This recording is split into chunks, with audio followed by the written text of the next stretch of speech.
from the People's Assembly. So, Michael, let me just turn this up a bit. Is that the right way? Yes. Yes, thanks Claire. Some people say that they can tell when George Osborne is lying because his lips are moving. I don't think that's always the case, because sometimes George Osborne says austerity is working, and it is working according to plan, because the plan has got nothing to do with deficit reduction, it's got nothing to do with producing growth, it's got nothing to do with producing good jobs, because if it was, he would have failed on all counts. What it's really got to do with is looking after the Tories and their friends, i.e. the rich and big business, and on that it's working brilliantly. The rich are getting richer, companies are increasing their profits, and it's all done off the back of the poor. It's all done off the back of people on social security, it's done on the back of people with disability living allowances, it's done off the back of the overwhelming majority. That's how austerity is working.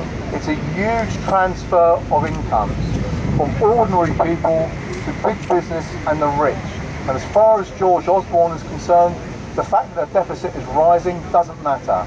The fact that any jobs that are being created are poor, lowly paid jobs, the fact that the British economy is becoming less and less productive, none of that matters. What matters is what he's achieving, a transfer of incomes from poor to rich. That's why when he hiked VAT, he cut corporation tax. That's why when he cut disability living allowance, he cut taxes for the very high earners. This is what austerity is about. This is why it must end, and that's why you've done a brilliant job coming here tonight and in all the activities that you do, because we're a part of the force that will end it. Thanks very much. Thank you, Michael, for beginning to put the case from an economist position. And now from one economist to another, we've got James Meadway. He's a senior economist at the New Economics Foundation. Thank you very much, James. Well, I'll keep this quick. You can have a surplus of economists. Hey, yes, there we go. And also, they don't call it the dismal science for nothing. All economics jokes are pretty atrocious. I wanted to start with something that George Osborne is getting quite good at, which is his ability to try and put a brave face on things, because he's rather had to do this pretty much every autumn statement for the last 4 years since he became Chancellor of the Exchequer. And this year I think it's even starting to dawn in a kind of dim way over some of his friends in the media that perhaps everything has not gone quite according to the plan that he said he was going to follow back in June 2010. And the scale of the divergence between what Osborne told us was going to happen over the next few years through his newly created Office for Budget Responsibility and their forecasts, and what has actually happened up to this year is truly something to behold. That Osborne, by this year, due to his austerity programme, the biggest spending cuts in this country for generations, by this year, he said he will be reducing the deficits, the amount the government has to borrow this year, down to £40 billion. The deficit this year is actually going to be £100 billion. And if I can just add to what Romain said, Osborne, over the last 4 years, hasn't just borrowed more than the previous Labour government managed in 13. He's borrowed more than every single Labour government has ever borrowed in history. That's £517 billion additional borrowing. Now, it takes a certain kind of genius to end up with the biggest programme of spending cuts for a generation, 2 generations in this country, and yet still have, on the other side, borrowing rising and rising again by 10% over this year. The reason it's happened is very simple. He's not getting the taxes in, and he's not getting the taxes in because most of us are facing falling wages for the last 6 years. This has been the longest sustained decline in living standards for most people since records began in 1856.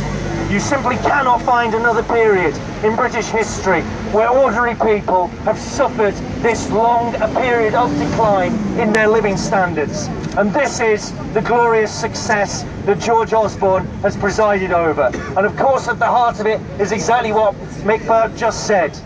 That the heart of austerity is a very simple programme. It's a smash and grab raid by the rich on the rest of us. It means the wealth of the richest 1,000 people has doubled in the last 4 years in this country, whilst the rest of us have seen falling living standards, have seen closures of public services, have seen the decline that austerity represents. If Osborne wanted to seriously do something about it, there's two things he can stand up and do tomorrow. One is very simple. It's start to clamp down on the tax avoidance by the wealthiest, by the big corporations. There is at least £120 billion out there every year that he can get, that he can use to spend on our public services.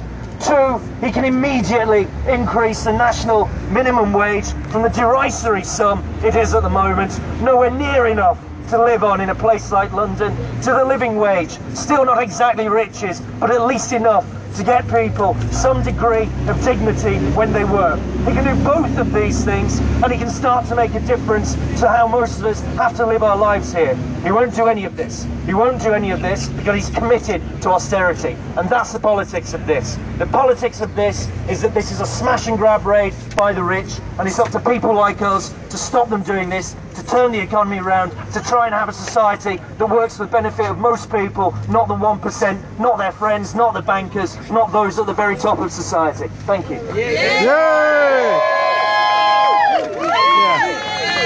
Should this be 18 pounds per hour for a minimum wage? Speech by James Meadway. Thank you, James. Thank you very much, Michael. Thank you also to Romaine Phoenix, our co-chair. Just a final call, really, to invite you all to get involved. I'm sure you're all involved in many things, but there are many things that we have to do in order to fight this government, to bring down this system, to bring down the government. You can join a union, you can fight for your workers' rights, you can get involved in other political campaigns, you can be like the E15 mothers and campaign and win the campaign for more housing, the brilliant E15 mothers. Yes, big round of applause for them, shall we say. And we also see now the new era, what's it called? Estate also fighting against sell-off to the Tory millionaires. And West Hendon, Barnet. And that, yes, exactly. You can get involved in obviously your local people's assemblies, get involved in lots of different things. The main thing is that we do get involved. We've also got people here today from Occupy. Well done to the Occupy people for bringing up the issue of banking system and democracy. And I'm also pleased to say that here amongst our midst today we have Giles Fraser, who was the person that was the rector in charge of St Paul's Cathedral, who resigned in protest at the disgraceful treatment that the Occupy people had received in 2011. So well done to Giles Fraser being here. So I think that's about it from us today. I think we're going to go over to Dowling Street now and really let the government know that we are here, we're here to stay, we're going to fight back. We want them to stop making these cuts. And if they say cut back, we say fight back. If they say cut back, we say fight back. Cut back, Fight back. cut back, Fight back. cut back, Fight back. Woo, well done, everybody. Okay. Oh my God, my knees. Oh, one final thing while I've got the megaphone. I see you're all videoing stuff. We do also have a video channel. If anybody's going to go home and edit a nice video, you're welcome to send it in to us or send in anything you upload, and we'll also distribute that as well. So thanks for that. We need all the help we can. Okay. Right, brilliant. Well done. Downing Street. Hi, tweeting out. Okay, we'll do. I shall contact you guys later on. Thank you so much, and see you soon. Okay, we'll do. Hi. Oh boy. So anyway, yep. We're still here, and we'll be. I think they're gonna go downstairs. Okay, back soon, guys.